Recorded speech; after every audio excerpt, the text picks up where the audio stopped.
Friends, as we begin the services, we'll ask if anyone has a cell phone or any other noise-making device, if you'd please take a moment now to turn that off or place that in the silent mode.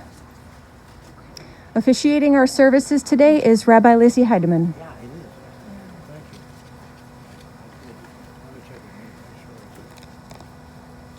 Truly, with extra seats here, no shame in sitting down for anybody who wants to, either now or as the service progresses.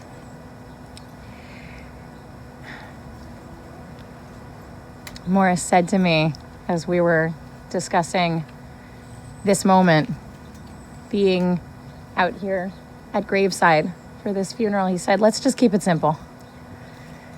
And so we will. Baruch atah Adonai Eloheinu melech haolam, Baruch dayan ha'emet. These are the traditional words that our tradition offers. The verbal Jewish response when you learn that somebody you love has died. You say, Baruch dayan ha'emet. Blessed is the judge of truth. And the phrase embodies the kind of relentless Jewish insistence on blessing that our tradition finds even in death that it feels like came too quickly.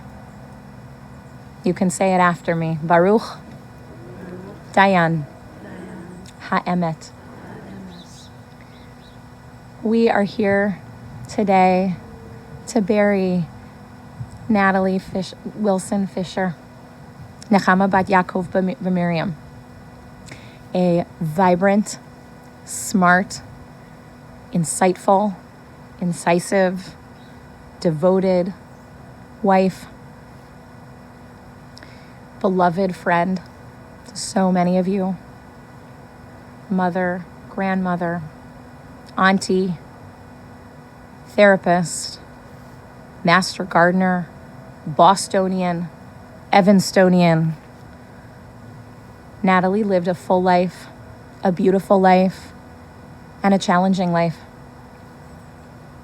Baruch dayan ha'emet. So we try, as hard as it is, to find blessing in what is true. Baruch dayan ha'emet. What is emet? So like a tapestry with a lot of texture, like a life that a good therapist might study from many different angles. This moment contains so much that doesn't necessarily match, depending on which perspective you're looking from, but together all of it is emet, is true, and is worthy of blessing. Not one of us gets to decide how long we get to walk this planet for.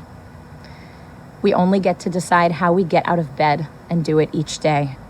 And I've spoken with a handful of you, Morris, Jeremy, Hazel, and a number of Natalie's friends over the past few days, and each one of you attests to the way that Natalie walked through the world. Maybe because of the hardships, despite them, because of them.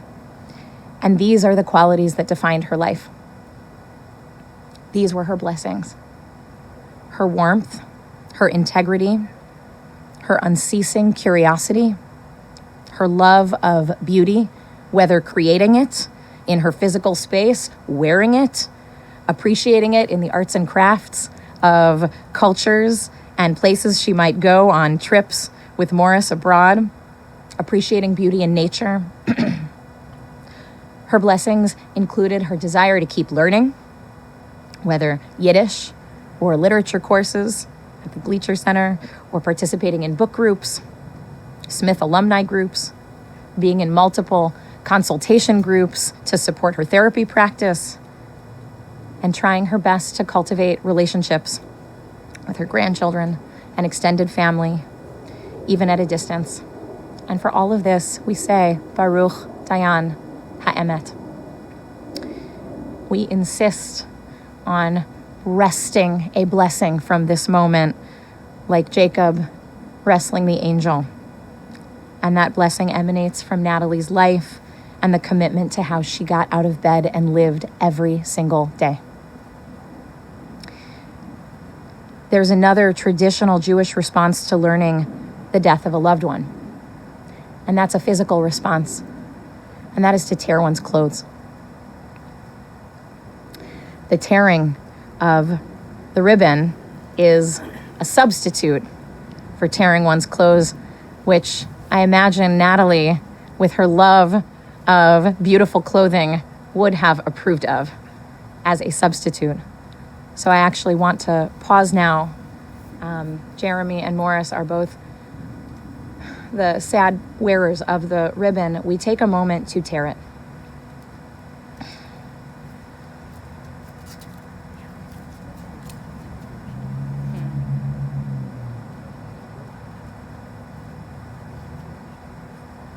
That's right.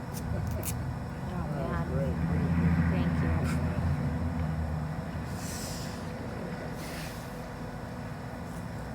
Repeat after me. Adonai noten. Adonai lokach. Yehi shem. Adonai v'barach. God gives and God takes back. May the everlasting source of love be blessed.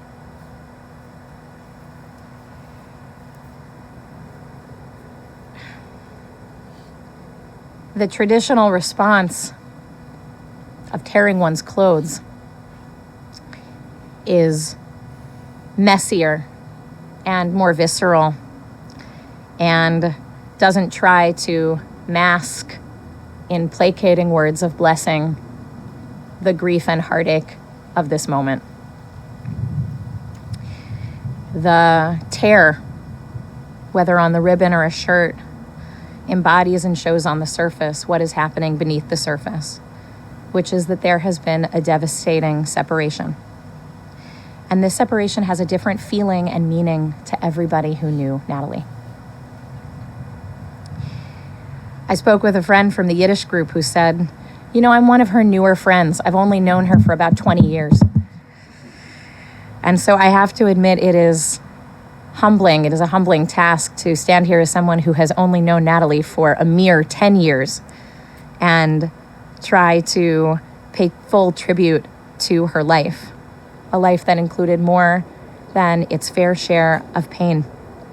Indeed, the majority of Natalie's 80 years were spent pretty close to here in Evanston with so many of you, raising your children together, going to synagogue, creating a synagogue, doing Cub Scouts, gardening together, cooking for one another, walking, training in Yiddish class. I thought I'd share some of Natalie's formative early biography because so many of these stories lay the foundation for the woman that so many of you would come to know and love, even as those stories may feel like a lifetime ago in a faraway place. Natalie was born to Jacob and Miriam Wilson in Boston in 1941. She and her older sister Judy were part of an extended Wilson family clan with whom they'd regularly get together and spend holidays, a practice they tried over the years to continue despite the distance. Natalie went to Smith College outside of Boston, 2 hours outside of Boston, which felt very far away, which is important to mention here because Chicago, let alone Cleveland or Fort Bragg, North Carolina, were not on her radar screen as places she ever aspired to live. She came back from college unmarried, which, according to Morris, in those days basically meant that she had wasted college. In 1966, she was working for the welfare department in Boston and decided to take herself on a vacation to Nantucket. She picked up a New York Times and plunked herself down on the beach, hoping that somebody might ask for a section of the paper, at which point she intended to strike up a conversation and maybe find weekend plans with some semi-literate people.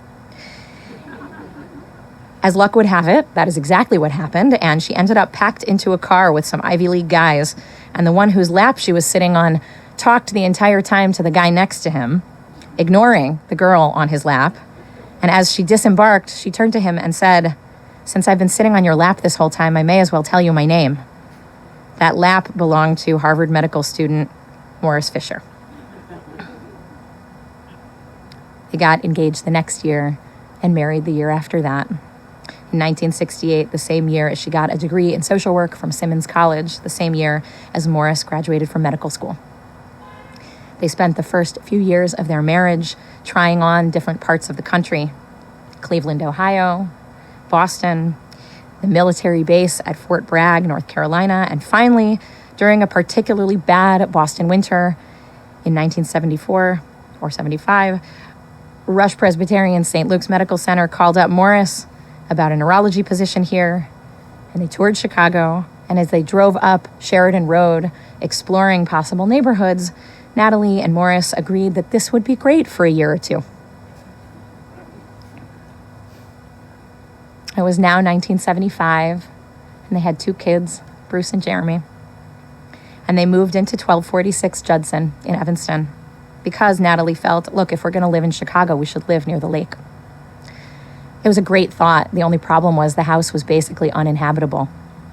It was historic, and one night they realized that it rained as much inside as it did outside, and the house required massive amounts of renovations, all of which Natalie oversaw. Her eye for creating beauty and warmth was manifest inside the house as it was outside the house as she took up what would become a lifelong obsession, her garden, which represented her life's work in many ways. It was featured in the Evanston Garden Walk multiple times, but more importantly, it brought Natalie a sense of fulfillment and peace and pride. And through the Lincolnwood Garden Club, she made dear friends. Morris told me that while he supported the house, Natalie is the one who created it, the aesthetic of it, the feeling of it. And all of this while she built a successful psychotherapy practice, raised 2 boys, packed their lunches every day, sewed amazing Halloween costumes. She was tall and thin and loved to cook and had great style in clothes and fashion. Loving friends joked that she was a domestic goddess. Thinking about Natalie and her devotion to gardening got me thinking about the original Garden of Eden and its original inhabitants, Adam and Eve. They also had 2 sons, one of whom died tragically before his time. Morris and Natalie were touched by more than their share of tragedy. And any one of these events would be enough to derail a person's life or a couple's life permanently. But not Natalie, and not Morris, and not Natalie and Morris together. Not unlike Adam and Eve, suffering unimaginable loss. Morris and Natalie were united in their desire to acknowledge the painful realities with which they were faced, but not to be ruled by them. They were unified in their desire to live, l'chaim, to find resilience and support in one another, and to continue to nurture their professions, interests, hobbies, and friendships. It wasn't that Natalie didn't talk about losing her sister, or Bruce's suicide, or her cancer. It was that it wasn't all she talked about.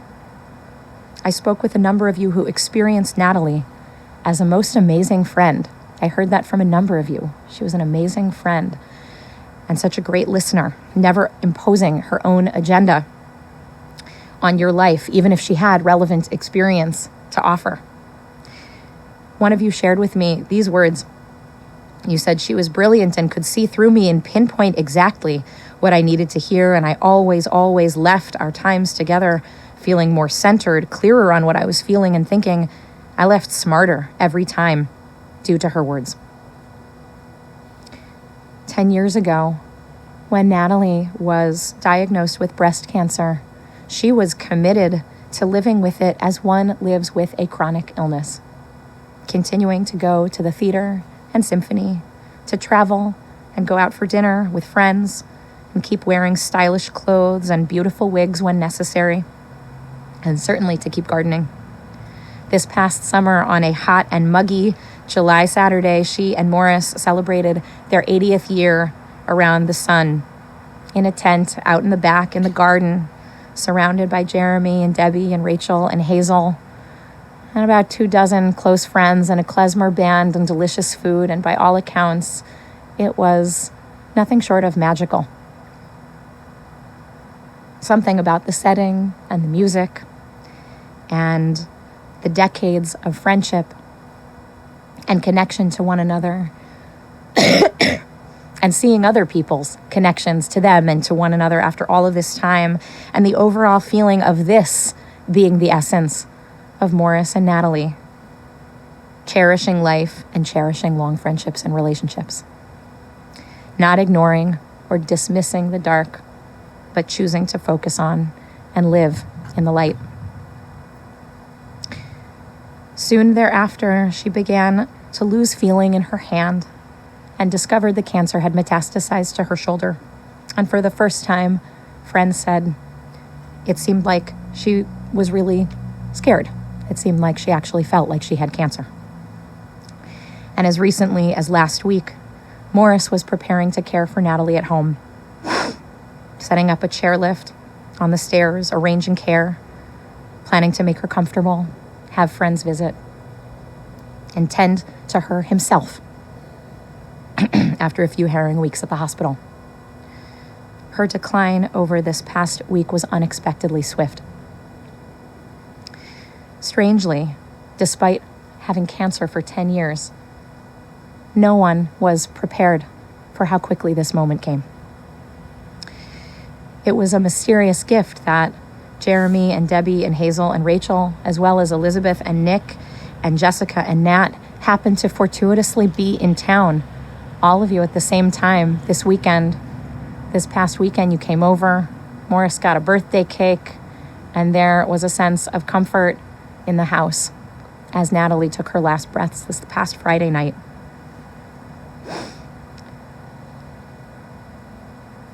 Jeremy, you had a different experience of your mother than most who knew her. She wasn't the perfect parent. None of us are. She tried in her way to love you and Bruce and to parent you differently than she had been parented. You and Debbie are creating the home full of honesty and openness and the kind of support that you yearned for, and that Natalie tried as she aged to practice, especially as a grandparent. To Morris, Natalie's companion of over 50 years, the person with whom you shared everything. You have been a devoted husband and companion. Your marriage embodied the archetype of the strong Jewish partnership based on what we learn in Genesis about human beings, that we need an ezer kenegdo, a supporter and a partner who is different from us, with whom we share everything and find a sense of mutual support in order to thrive, particularly in the face of such trials in life. You felt it to be your privilege to care for Natalie throughout the course of your lives, and especially at the end. Human beings are like elaborate tapestries. You look at one side and you see order and beauty, and you look at the other side and you see the messy backstory.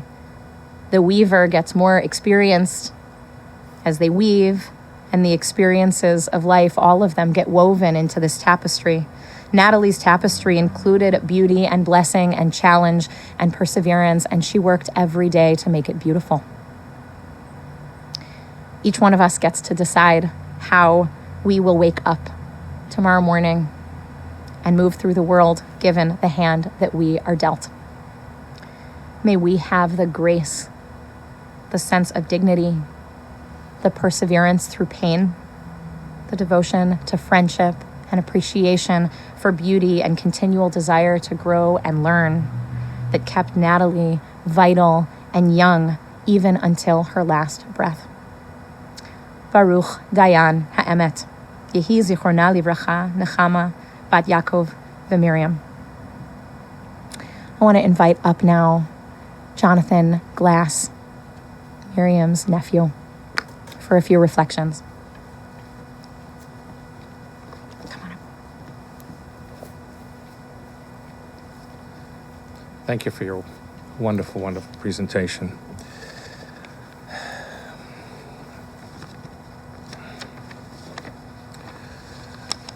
This coming Saturday, we'll read from the portion, a story very similar to what we're going through right now, where it says, these are the lives of Sarah, 100 years, 20 years, 7 years. These are the lives of Sarah.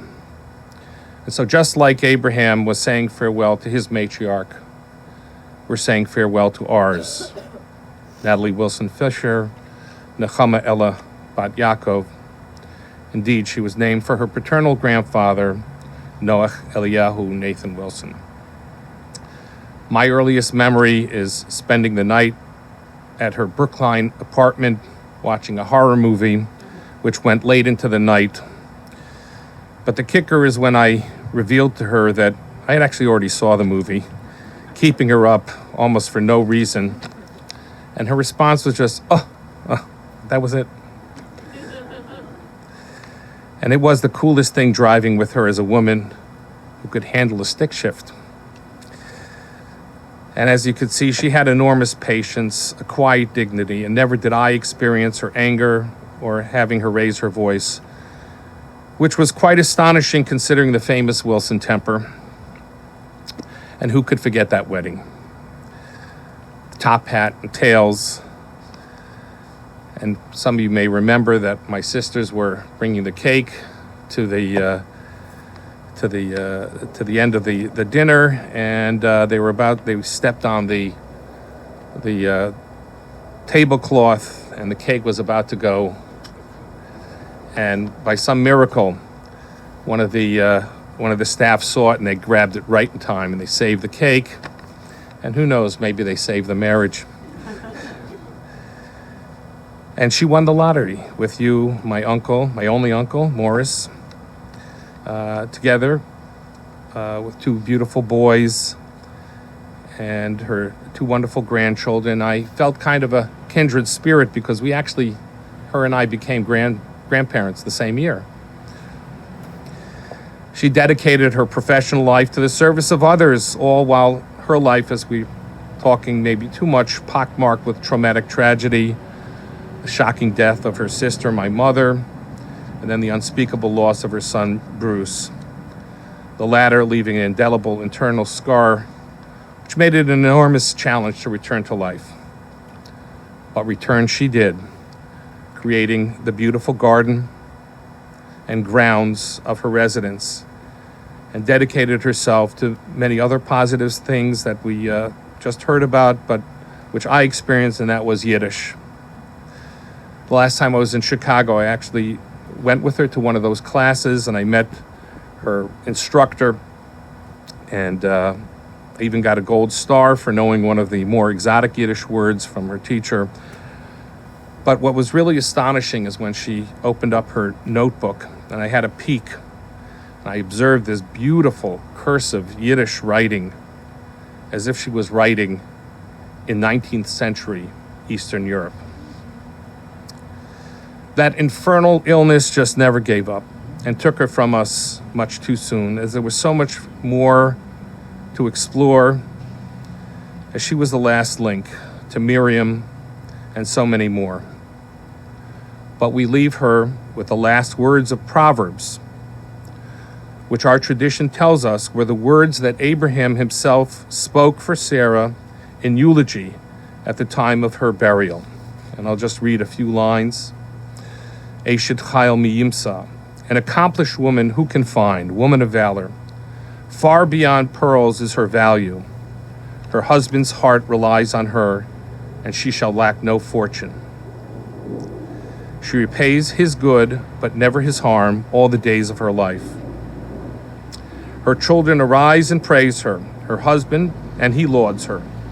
Many daughters have amassed achievement, but you surpass them all. Grace is false, and beauty is vain. But a God-fearing woman, she shall be praised.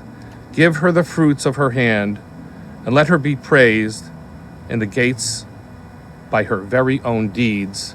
And let us all say, Amen. Okay.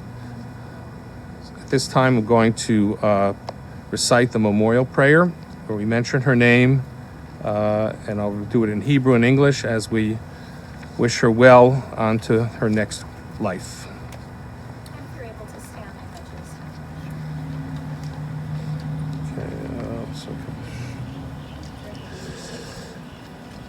El Male Rachamihim, Shochein Bamromihim, Hamsei Menucha Nechona, Al Kanfei Ashechina, B'malos Kedoshim Tahorim, Kezohar Harakia, Mazhir Mis Nishmas Nechama Ella Bas Yaakov, Shal Chalalama, Bavur Shemishpachto Yitain Stak Beraskaris Nishvasa, Began Aid and Heimenuchasa, Lachain Balarachim Yasi Reha Besesan Kanafav Lomim, Vitor Chaim is Nishmasa, Adinahu Nachlasa, Besunuch Bishalam Ashkava, Ben Omar, Amen. O God, full of mercy, who dwells on high, grant proper rest on the wings of the divine presence in the lofty levels of the holy and the pure ones, who shine like the glow of the firmament. For the soul of Natalie Fisher, Nechama Ella Bas Yaakov, has gone on to her world, and her family will contribute to charity in remembrance of her soul. May her resting place be in the Garden of Eden. Therefore, may the Master of Mercy shelter her in the shelter of his wings for eternity, and may he bind her soul in the bond of life. The Lord is her heritage, and may she repose in peace on her resting place. Let us all respond. Amen.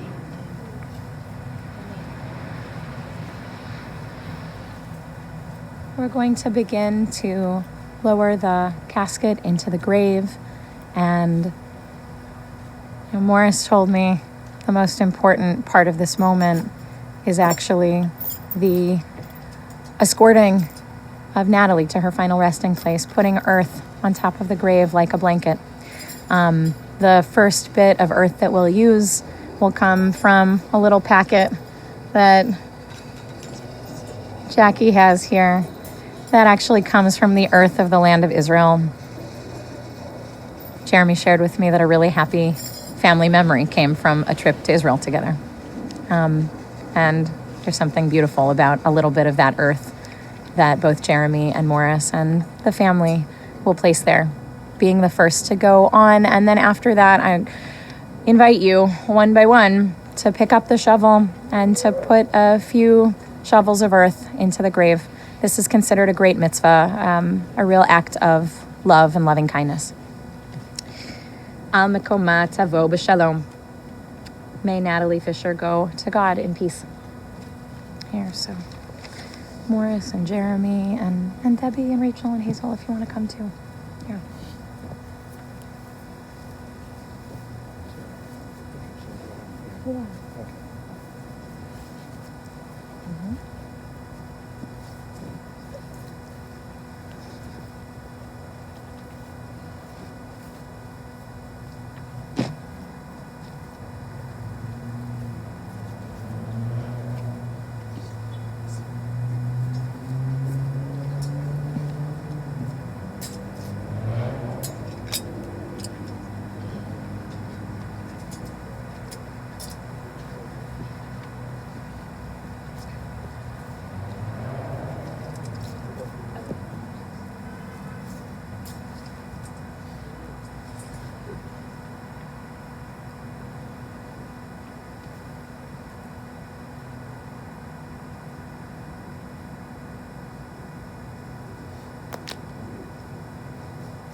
Yeah. Yeah, we gotta remove the lowering device and then put the cover. Yeah.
That's right. Well,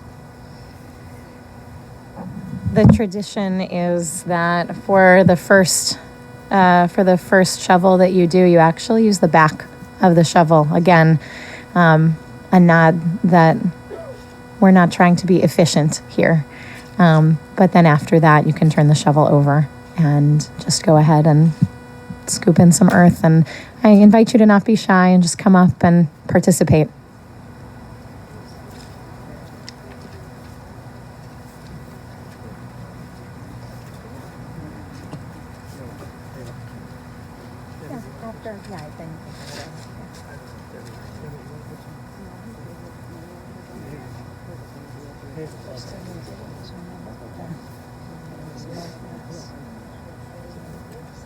They let you?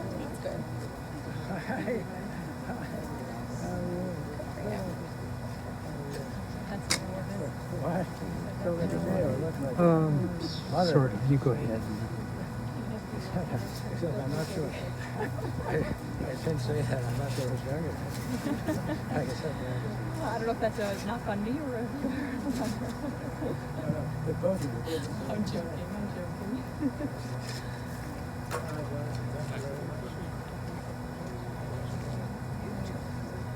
Yeah.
Daughter-in-law. Yes, hi there. I'm Molly. Good to see you. This is David.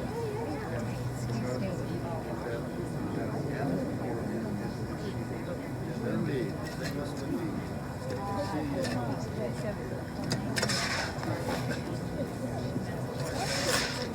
I'm not sure it's any better with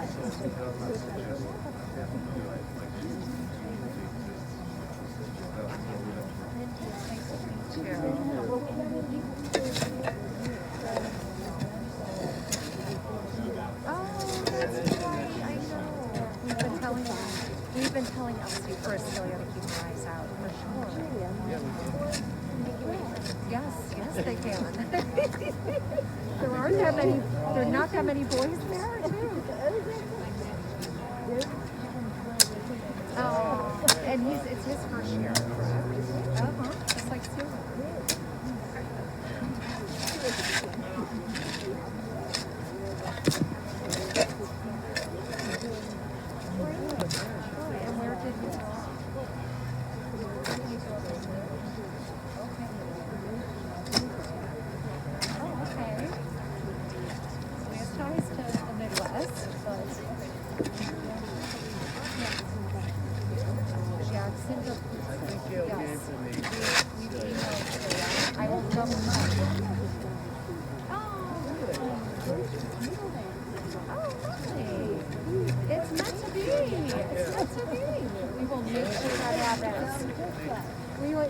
I've given up trying to tell 19-year-old girls what to do. No, I'll tell you. I tried.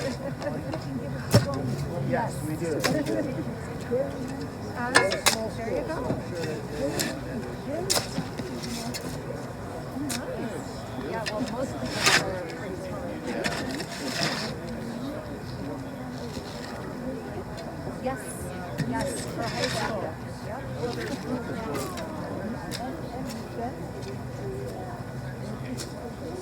Okay, there you go. Very nice. Oh, Lindsay, it's so nice to meet you. Lovely. Oh, yeah. I know them. Yeah? You used to live on Payne. You lived across the street from them? Can you get through? Careful. Very unstable. You know, Lindy, right I'm there. going to go help Margaret get her wheelchair back down the street.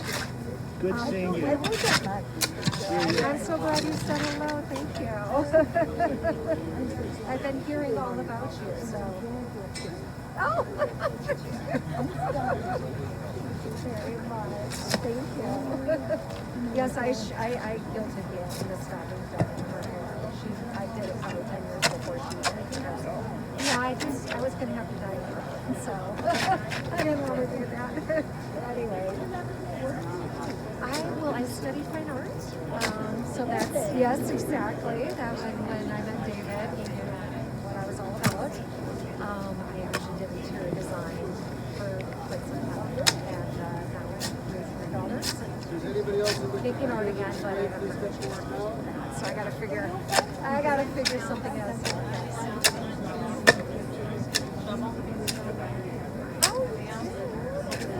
I was just talking about it this morning with a friend. She said maybe we should teach. I don't have a background in it, but I do know the arts, so. What'd you do? What do you mean? Yes. Uh-huh.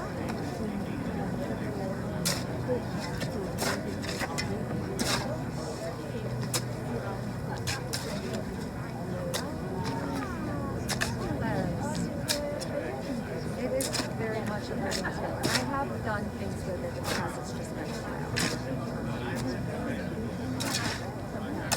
I would love that, Lindy. I would love to. I need to do something.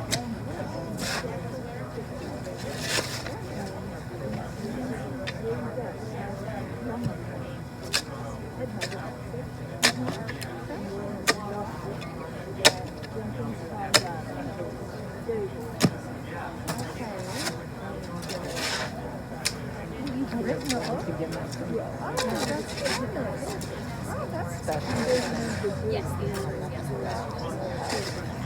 He said, I don't know who he's talking to, a relative or Mark? No, Jeremy. I'm not sure which like friend. Oh, Margaret is the one. I think I never did the that's teaching part, but I did the art part.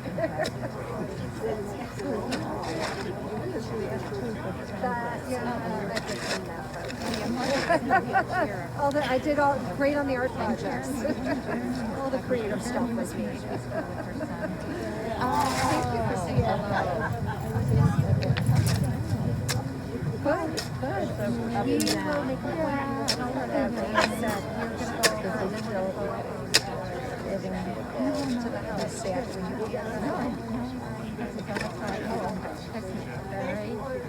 And he has a girlfriend that he's had Okay. about a year and a half. Yes, she is. Well, maybe I'll come that when you're there. I have good. Yes. Okay. Great. Thank you. Yes. I will definitely tell Celia. And yes. So we'll say Kaddish before, and maybe No, she was chit-chatting with the others. He wasn't working for a while, and They did some, Margaret's ready to go. what was the girl? Yeah. now you have to get him back now. Ruth is his mother. David is mother. Oh, Yeah. the baby. Mark's child. He did, when they lived in the city, and I knew his wife Mary, when they lived in the city, but they moved into suburbs. But when Ruth was born, that's when my daughter was in the little not a preschool, it was just kind of a neighborhood school. my son had worked out in the years. And I know that he was and we are now. Yes, well, she's, does the news and thank you again for saying hello. We must go together. Thank you. Bye-bye. There's lots of change.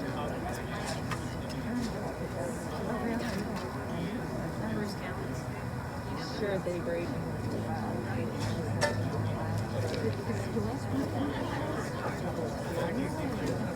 We got on the way Rodeo School and Royston, and got into Royston. There were only two open schools. Oh, no. So, you know what? I think that if he wasn't sure what happened,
I brought prayer books. Wait.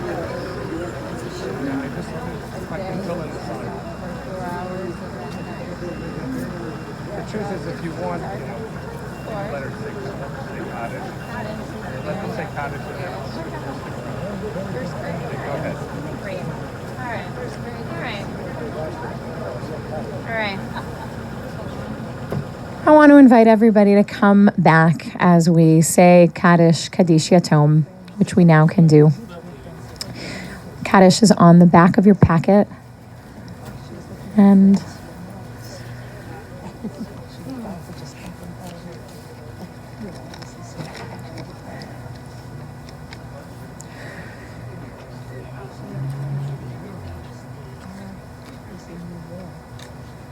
okay. All right. I know. Very complicated. I did.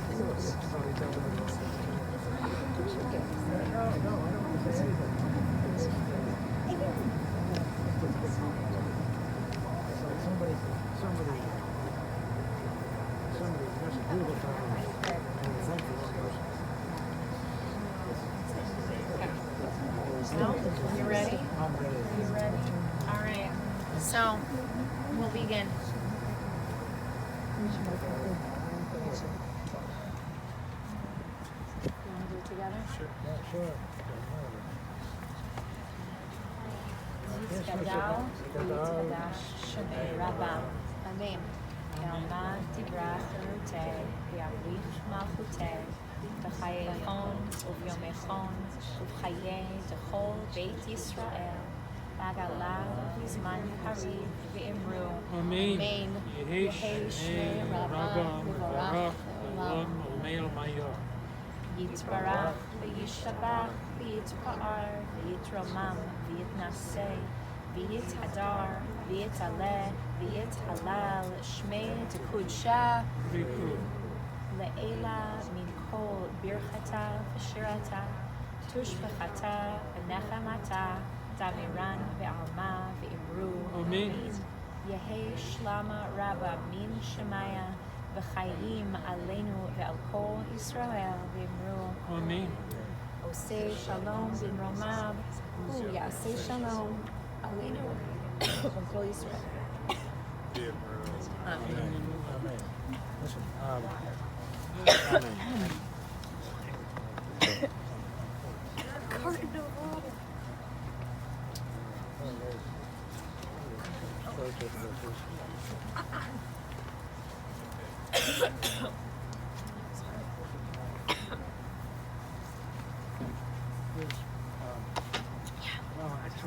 That's beautiful. Thank you. Sorry, I'm coughing off the storm. Good. Even your grandmother would say that she's glad you got a good education. Oh my God. Even if you did become a rabbi. It's true. Jackie, do you want to give instructions? I'm sorry, I can't even speak. Friends, at this time we are going to conclude the services. We'll also be ending the live stream at this time.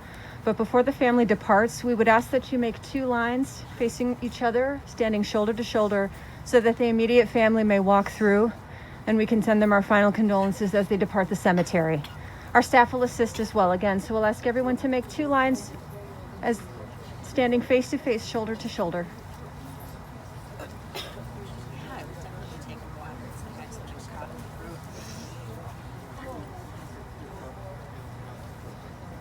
It'll be spread apart. Are you okay? Yeah, I just I can breathe. Thank you. Hard to tell who's behind the mask. That's right. Yeah, thank you.